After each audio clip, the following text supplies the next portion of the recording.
our typical cost to remove and replace a residential roof in 2025 can vary anywhere from, I would say $4 a square foot all the way up to, possibly even $10 a square foot, just depending on the residence, how many layers, if it needs to be redecked, what style of shingle they're going with. Are we going with an architectural asphalt shingle, a composite shingle?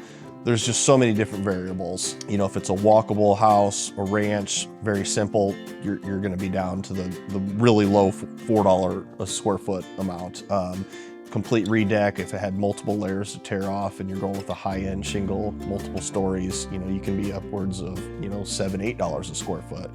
So that price is gonna obviously change, from house to house. So it's gonna be a case to case, case by case scenario, but that kind of gives you a ballpark idea. Your asphalt shingle is probably gonna be the cheapest. If you go with like a class 3, that's gonna be your standard across the board price.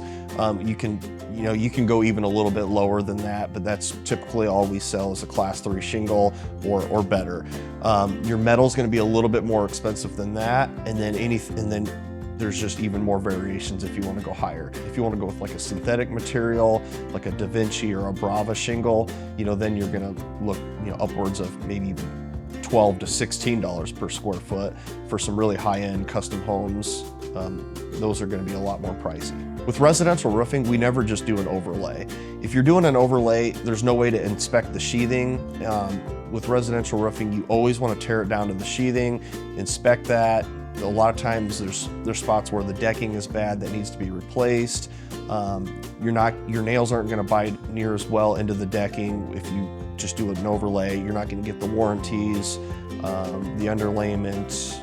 You want to have brand new synthetic underlayment. You want to do all those steps and do the whole entire process and tear it down to the decking the proper way to get the full system warranty. Make sure you have good solid